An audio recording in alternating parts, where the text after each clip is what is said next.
On board Ulysses' ship, the crew is in total panic. Scylla and Charybdis, the two most formidable monsters in all the oceans, have been unleashed. Despite being paralyzed by fear, Ulysses follows the instructions given to him by the sorceress Circe to the letter. Stay on course and slip between the rocks threatening to crush you. If you try to escape, you will immediately fall into Scylla's clutches and be torn apart by a monster even more fearsome than Charybdis. The helmsman grips the tiller tightly, while Ulysses' ship, battered by the waves, slides between the wandering rocks, quickly followed by the others. Transfixed by the rocks that threaten to close in on them and crush them, the men aboard the ships bringing up the rear keep their eyes glued to Charybdis, so much so that they forget Scylla, still lurking nearby. In a flash, the monster leaps from the waves at the very spot where the last ships of Ulysses' fleet are positioned, shattering them into 1,000 pieces. Its roars drown out the cries of horror from the sailors as its hideous limbs grab them and lacerate them. On the leading ship, Ulysses and his companions look back helplessly as their men are killed and the three ships are shattered into 1,000 pieces. The unfortunate companions, who will never again see Ithaca, howl with terror as Scylla devours them before plunging back into the depths.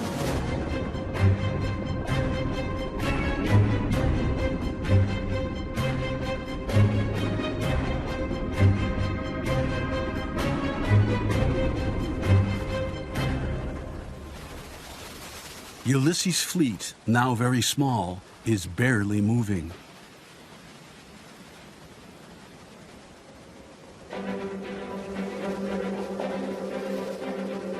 The wind pushes Ulysses and his companions to another nearby island. All fear that some new spell will be unleashed on them.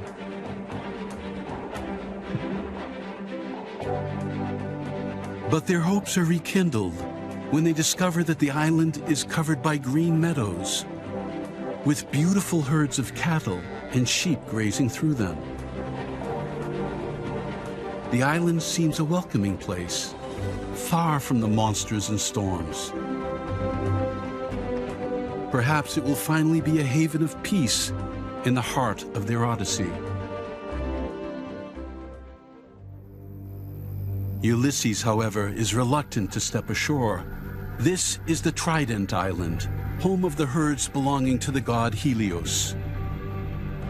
A disconsolate Ulysses recalls the warning given to him by Tiresia, the blind soothsayer he met in hell.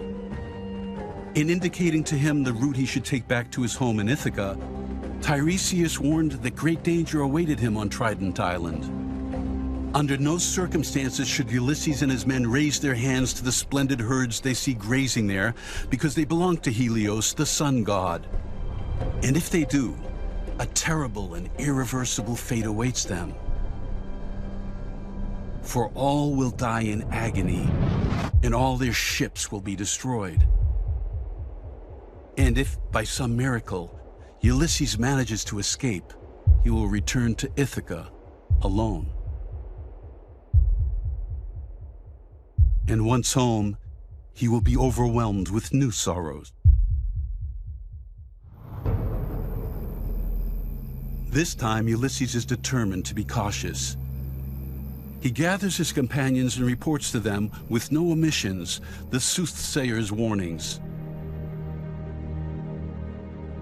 To avoid temptation and avoid risk, he decides that they should not disembark and continue on their way. Ulysses' speech causes uproar among his crews. His men can take no more. They have had to face the sirens, as well as Scylla and Charybdis, while 3 of their ships have been swallowed up along with all the valiant men on board. Ulysses must have an iron body and a cruel heart to deny his men a little calm and respite.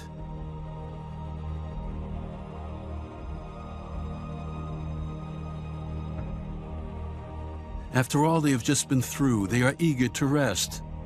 In this hospitable Trident Island, home of the sun god, welcomes them with open arms.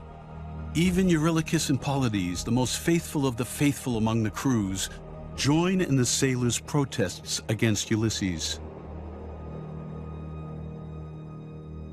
Ulysses then, exhausted, admits defeat.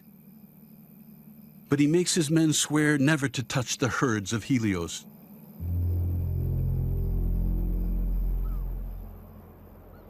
The sailors duly take a solemn oath before dropping anchor and disembarking on the shore.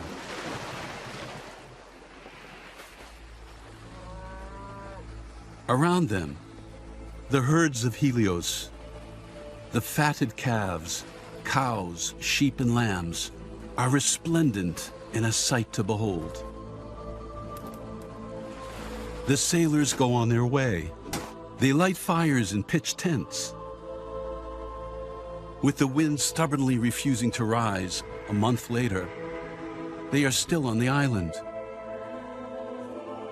Day after day, they share out the last food reserves provided by Circe. Their provisions are beginning to run low and diminish further as time passes. Soon, they will have nothing left.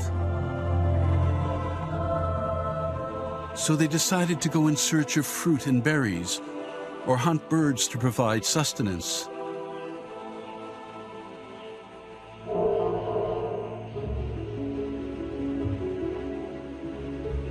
Ulysses distances himself from the group.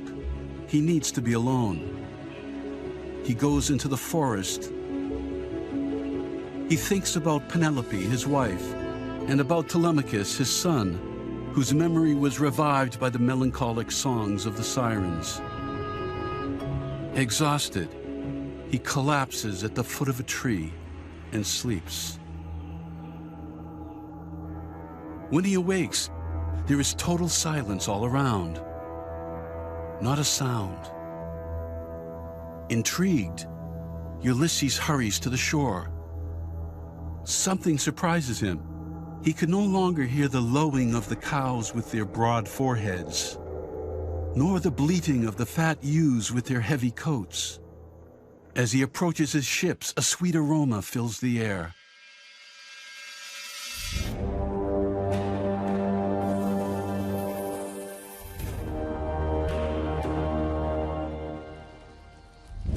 The scene that greets him chills his blood. His men are roasting large thighs, burning the fat of dozens of slaughtered animals, gorging on flayed, chopped, skewered meat. The beasts of the sun god.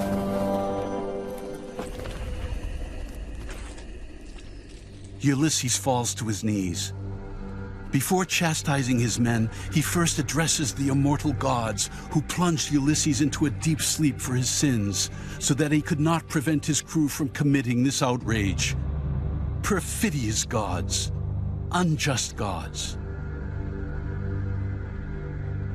Ulysses approaches his captains, Eurylochus and Pylades. He's in a fury, ready to mete out punishment. But Eurylochus eyes him with disdain. Yes, it was he who set his men on this fateful undertaking. He repeats to Ulysses the words he uttered the previous day. Hunger churns their bellies. There is nothing left of the food they had stockpiled on the ships. So they hunted the oxen of the sun god, offering him the best cuts and feeding on the rest before making provisions for the long journey home.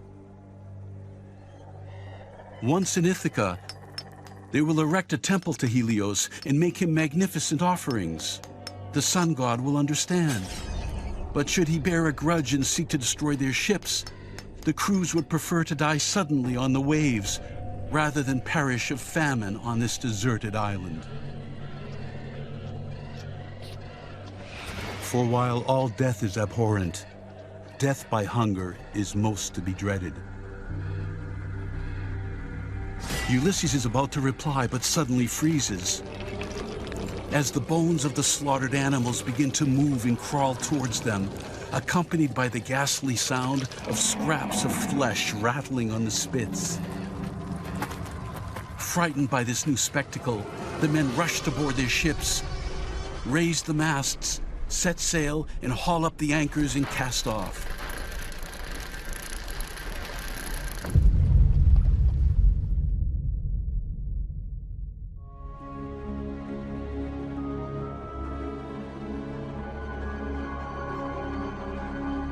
The gods that inhabit the heavens report the whole scene to Helios, the sun god.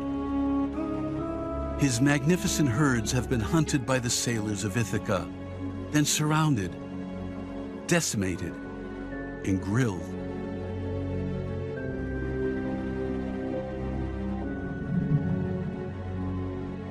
Helios is one of the last of the Titans, once at war with Zeus and defeated by the Olympians.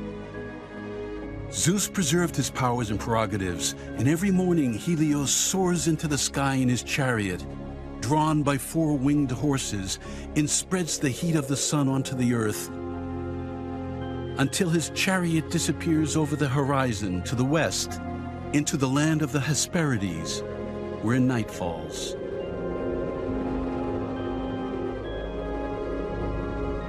Helios bursts onto Olympus. He demands that Zeus make Ulysses and his companions pay for the slaughter of his cattle. Has Zeus forgotten that each of these sacred beasts symbolizes a day of the year? There were 365 in the meadows of Trident Island, 1 per day and per night. If a single one goes missing, as Zeus well knows, the order of the days will be disturbed. But here, carnage ensued, and all were massacred.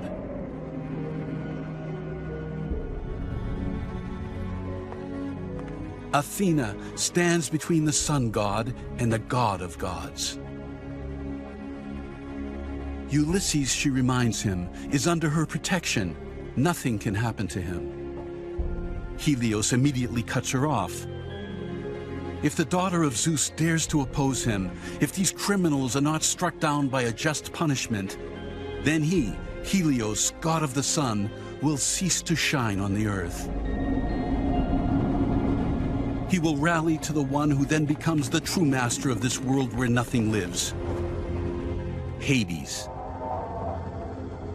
And he will shine for the dead, not the living, plunging the world of mortals into eternal darkness. At these words, Zeus stands up. It seems Ulysses poses another threat to Olympus. The kingdom of the gods is already divided, with the deities who supported the Trojans refusing to reappear there. He cannot tolerate other deities taking the side of his brother, Hades. He cannot accept eternal night descending on the world of mortals to appease the vengeance of Helios. The order of the world, which took so many centuries to establish, is on the verge of faltering, and his kingdom of sinking into endless chaos. With a wave of the hand, Zeus calms the Titan. On this occasion, Ulysses will pay. Our ruthless punishment, demands Helios. Yes, our ruthless punishment. Zeus brandishes his aegis, and a terrifying roar resonates through Olympus, shaking the mountains on earth and the walls of the strongest citadels. Just then, raging gusts of wind rip out the stays holding the ship's masts, which tumble to the deck, smashing the helmsman's head. The sea is wild. Lightning strikes Ulysses' ship. One after the other, the sailors are dashed overboard. Ulysses watches as Eurylochus and Pylades are carried off by an enormous wave. This time, their fate is sealed. Then, a huge wall of water rises up and sweeps him into the ocean's depths.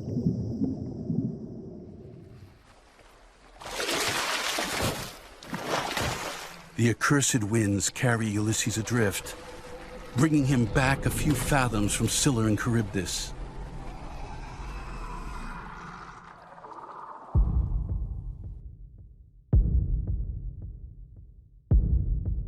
Frozen with terror, Ulysses considers letting go and sinking into the depths. Anything rather than be crushed and torn to pieces by those repulsive creatures. But the current carries him away. And for 9 days and 9 nights, Ulysses drifts across the sea, driven by the deadly winds.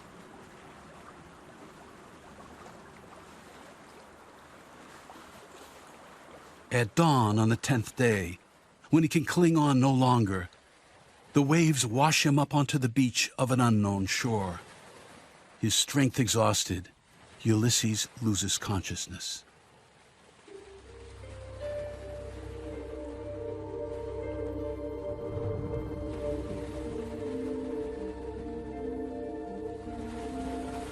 A young woman is leaning over Ulysses.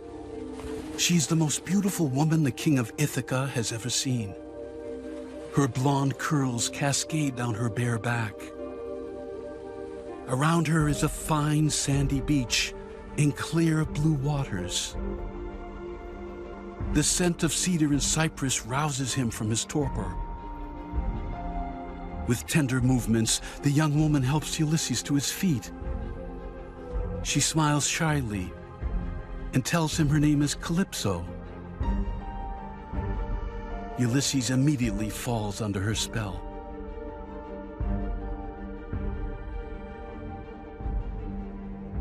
Calypso has ruled over this island since time immemorial.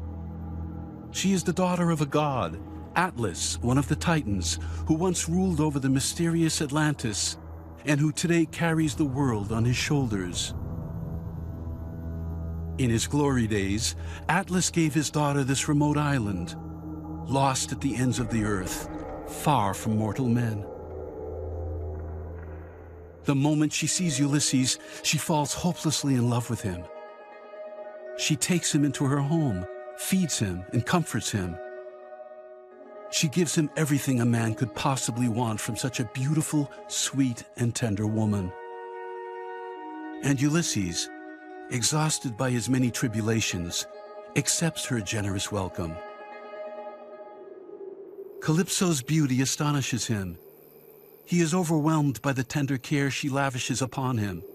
He never dreamed that such an island could exist. It was as if nature had deposited all the splendors of the world there. Ulysses loves Calypso, and Calypso loves Ulysses. The force between them exceeds anything the gods can imagine. The force of inevitability, more powerful still than the force of desire that draws them irresistibly together. The weeks go by, then the months.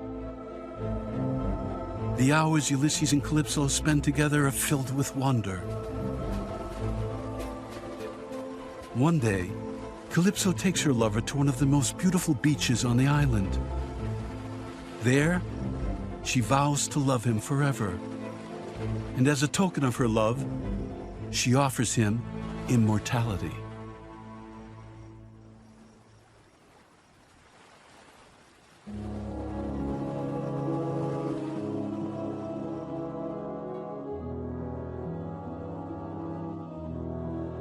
Calypso is herself immortal by nature.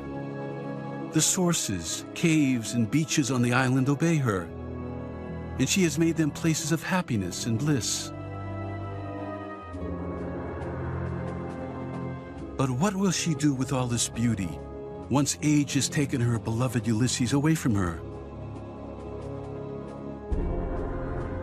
She can offer him what she believes every man desires more than anything else: immortality. Any man would surely wish for it. Ulysses, though, is uncomfortable with the idea. Immortality. He immediately recalls his friend Achilles, who accepted death in the prime of his life in exchange for immortal glory, and who now bitterly regrets his choice as his shadow wanders the world of the dead. But another memory obsesses Ulysses, that of a prince named Tithonus. The story is well known to mortals. Tithonus was a young man of outstanding beauty, so beautiful that the goddess of dawn, Eos, fell madly in love with him. One fine morning, she abducted him and took him away to her kingdom. But only goddesses and gods can live forever, not mere mortals. Eos lived a whole year, then another alongside her handsome prince. One day, she noticed a wrinkle, then a crease in his skin, then a hair starting to turn white, and another falling out.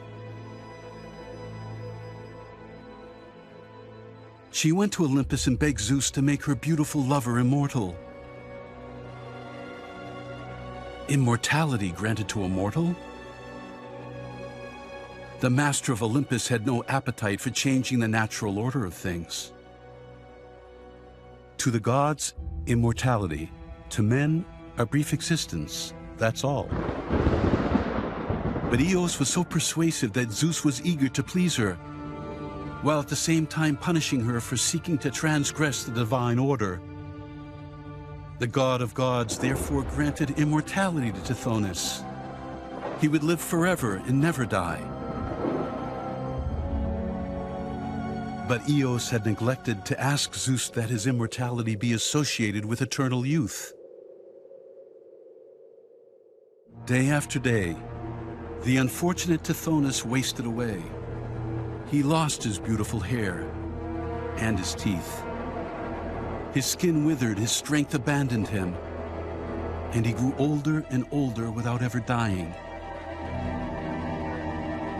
And now, the fate of Tithonus, withering endlessly for hundreds of years, gives Ulysses pause for thought.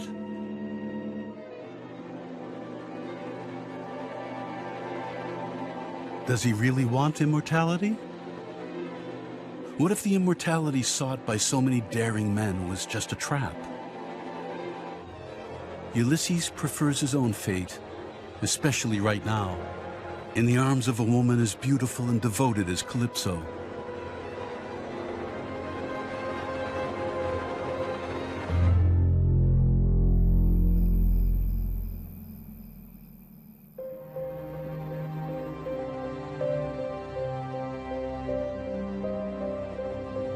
From atop Olympus, none of these exchanges are lost on Athena.